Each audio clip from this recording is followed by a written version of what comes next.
The long-awaited NBA draft lottery was last night, and for a lot of us Sixers fans, we were on pins and needles because we had the potential to land two top five picks.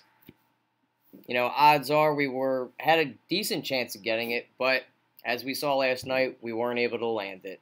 We landed in the top three, which was great. So that trade with the Kings a couple years back was a great move by Hinkie, as we all know.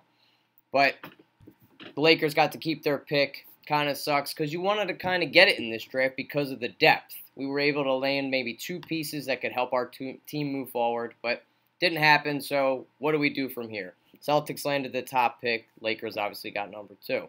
But we were able to jump up in the top three with the swap with the Kings. This is great. This is great news, but we're in kind of a situation. I thought yesterday, even if we didn't, it was great that we got in the lottery, but it was number one or nothing for me last night. Getting a third pick was kind of just like whatever.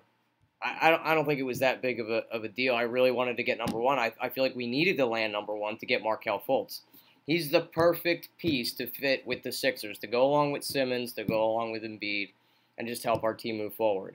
You look at the potential guys that we could land at top three if, in fact, it does go Fultz ball, which I anticipate it will. So you're looking at the guys that we could potentially land.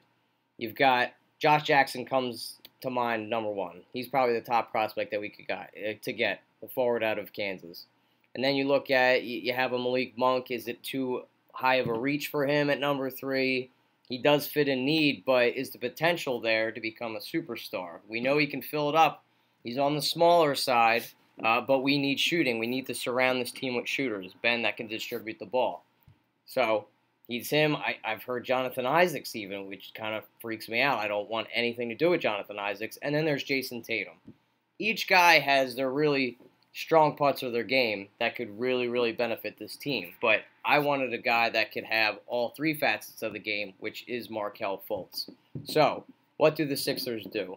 I think they have to do everything possible to land that top pick. You have to get on the phone, call Danny Ainge, and do everything possible to land that top pick to get Markelle Fultz. We have the assets. It's win now mode. And I'll say that because we don't want to wait anymore. At least I don't. I was all about the process. I still am all about the process and following.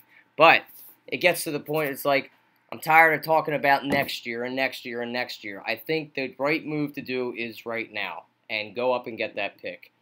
Maybe you could, this is the perfect situation to get rid of Jahlil Okafor because you're not going to get much for him. So he's going to have to be an add-on piece. So what I'm thinking that we do is we package the third pick, put Okafor in the deal with Boston. They don't have a lot of depth up there with big men. They could use a center, so you could toss him in there.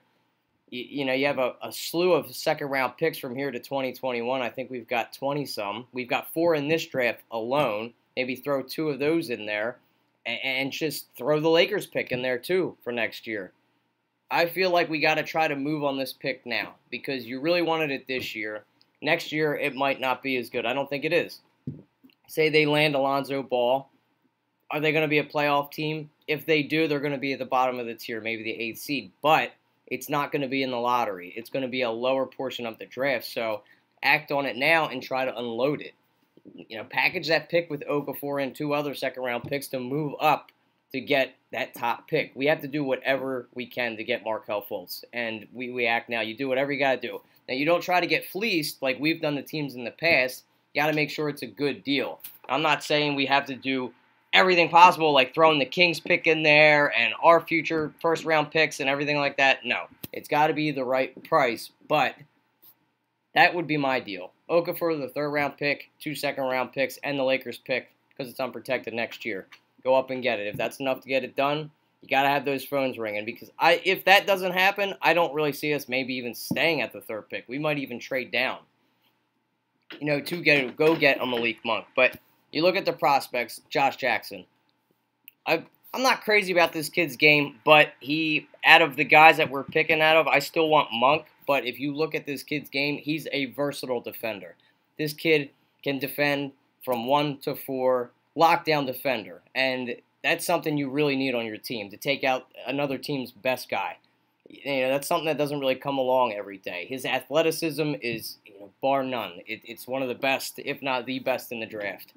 He's got a really broken shot. You can work on that, but that's why I want a guy that can impact the team now. I don't want to wait anymore. I don't want to benefit from waiting 3 or 4 years down the road. I want to win now. That's why I don't really want to go after Josh Jackson. If that's the last case scenario and if we get him, that's great. But I think we have the potential to go land that top pick. So I don't want to wait. I mean, it would be great to watch these guys in transition. You know, Embiid, he could pass it. He's going to be a great slasher in this league. He's aggressive. He works. And I think an underrated part of his game is passing, too. I think he's got really good vision. He's got great handles for a 6'8 guy.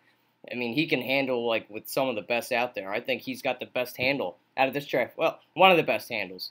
I think he's tied up there with Gaffner Fultz and, Ball. I mean, it's a very talented class, so it's kind of hard to really compare. But this kid up there, those other guys are guards, even though, Lonzo's pretty tall. But, for a 6'8 guy to have handles like that, it's something to say. He's a very special talent. So to go get him would be, last case scenario, if so. Then you have Tatum. He's got a really polished offensive game. It's better off than Josh Jackson's because he's great on isolation. He can create his own shot. He's got a smoother shot. But what really hurts him and his weakness is transition defense.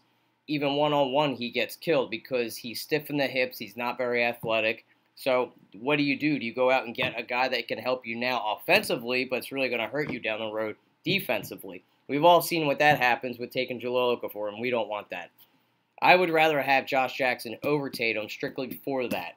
You can bring along an offensive game. Defense, you really can't teach to anybody. You can get a little better, but become a lockdown great defender like Jackson is. Tatum, you're never going to get out of that. Then you look at the other two prospects. You got the two kids out of Lexington. Is it a reach for Malik Monk at that point?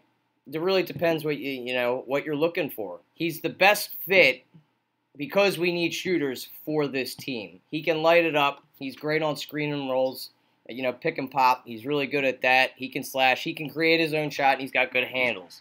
Knock on him is he's small. 6'2". We saw him last night next to that reporter. He's slender. He's not a big guy, which I don't really think matters. What I like to see is what he has done on tape. Has he disappeared in some games? Yes, but that's what shooters do. They're streaky. He lives and dies by his shot. That's fine. He can create his own shot. You can coach him up. You can teach that. But just imagine this. JoJo, you throw it down to him on the block. He's getting doubled. You kick it out to Monk. He can hit an open three. And it's so paramount to have shooters in this game, which we lack thereof. The best shooter we probably have on the team now is Rocco. And that's kind of sad because he's not really a great shooter. But to have a guy that can hit contested shots like Malik Monk would be beneficial to this team greatly. So do you go and get him at 3? Is it a reach? I don't think it is because of what he can do with the basketball. He can light it up, and that's what we need on this team. And the last guy would be De'Aaron Fox. This guy is lightning quick. He's John Wall-esque with the speed. He's just up and down the floor. He's like the Flash. I mean, this kid has got great handles. He can do anything. I think he can work off the ball. Not like him and Markelle Fultz would be with Simmons, but two lefties, which would be nice. They're very hard to guard, and having two lefties on the court at the same time that can handle the ball really well, like Ben and Fox can do, would be a deadly combination. But the Achilles heel with both of them is they have a broken shot. They don't know how to shoot. So are you willing to have two guys out there that can really get to the tin but don't really have a shot? You can kind of hurt yourself by loading up in the box and in the paint. Okay, let them shoot. They're just going to take it and live and die by the shot, if that's what it's going to be. I would rather not have that because I think that hurts us more than anything. I would rather have a guy that has a consistent jumper and that can knock down a shot and have the defense come out there, because then it opens up for the rest of the guys, especially, JoJo. If you have to go double, like, say, a Malik Monk, then you got Ben Simmons that can have the great vision that he does and then kick it down to JoJo or kick it out to Malik Monk, a guy that can knock down a shot. It's a potential threat. It's something you have to draw up in the defense to make sure that they don't get open looks. So, this is paramount on what Brian Colangelo and the Sixers organization is going to do. This is a huge, huge move. And like I said before, if I was them, I would do everything possible to go get Markelle Fultz. I mean, he's perfect. He can score on all three levels. He's great defensively. He's got long arms. He plays great defense. He can play the 1. He can play the 2. So him and Ben could switch off doing that. He can hit the open jumper. He's good from 15 to 18. He can knock down the 3-point. He can get to the 10. He can take contact. I mean, this guy is just the overall best prospect out here. That's why I think he's a little over Lonzo Ball, just because of his shot. It's a little bit more clean. And that's why it just makes so much sense to surround Ben with this guy. It's either him or you trade back and you try to get Monk or a Fox, or you collect assets. But stay in there at 3, or do we take Josh Jackson? I mean, we can go any which directions, and it would be good. But for short term and what we really want to do you guys really want to wait anymore? Do you want to say, oh, let's wait till next year, he can develop a shot 2 years from now, 3 years from now? I don't know about y'all, but I'm tired of saying that. I'm ready to win now. We've been through the gutter here, and I think it's time for us to really start to get back to the playoffs, enjoy the winning ways of this great organization. It's just like we were back in the 80s when we had AI here. Don't you guys miss that? The fire that we had, the excitement, being in games. We saw a little bit of that this year. We had that great run in January. We were in every game almost. It came down to the last couple seconds, buzzer beaters that we had. I mean, I love seeing that. And then it all unfolded. We got hit with injuries, and it was back to the same old Sixers that we've seen earlier when Sam Hinkie first got here, when it was just a bunch of D-League players. Well, you know what? We've done what we had to do. We're following the process. We've got potential great pieces. Now it's finally time to land that last piece that is going to take us to the next level, get to the playoffs, and start being the kings of the East again. So, what are your guys' feelings? Who do you really want to go after? Are you content with taking with Josh Jackson? You know, even though he's a little bit of a project on the offensive end of the basketball. Would you rather have a lockdown defender and have the guy work on his shot like we had with Ben last year? Kind of work on his shot. Are you content with that? You know, he's been compared to Kawhi Leonard and Jimmy Butler. That's his ceiling. Can he turn into that? Or is he more of a poor man's Andre Iguodala? You know, and then you got Tatum, who's got a polished ISO game, but gets hurt on the defensive end. We've seen that a lot with Okafor. I would rather not have that. If it's between those two, I'm definitely leaning more towards Josh Jackson and taking the defensive prowess that he has and then just work on the offensive game. He'd still be great in transition. That's where, you know, Tatum's going to get hurt a little bit because he's not as athletic. He can't, you know, he gets hurt on the defensive end. Like I said before, he's stiff in the hips. I'd rather not have him as a liability. And then you have the other two. You got Monk, the 2 kids out of Lexington, or De'Aaron Fox. You know, lightning quick, can get to the 10, but has a broken shot. Or do you have Malik Monk, who's undersized, but hits big shots, but has disappeared? That's what you get with shooters, though. You got to realize that. They're not going to be going down all the time, but shooter's mentality, you just keep shooting until that bucket gets bigger and bigger. But he's just not a shooter. He's just not a specialist. I really like this kid. He can get to the 10. He's got great handles.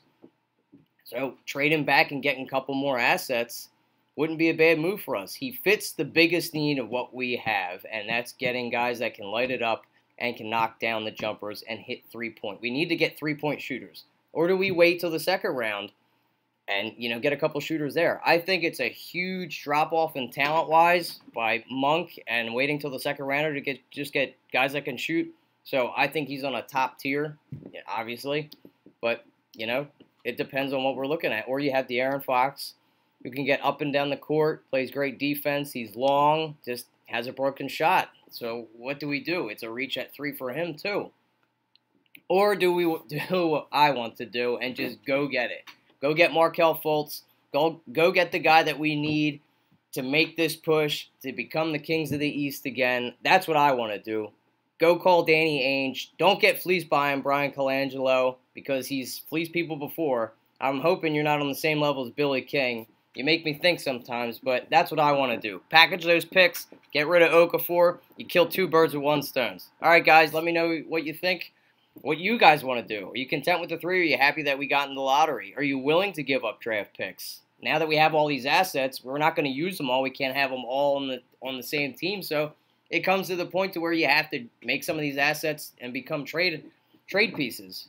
So just let me know what you guys think and what would you rather do. Josh Jackson, Markelle Fultz, Malik Monk, De'Aaron Fox. All right, guys. I'll talk to you later. Have a good one. Leave your comments behind. Go Sixers!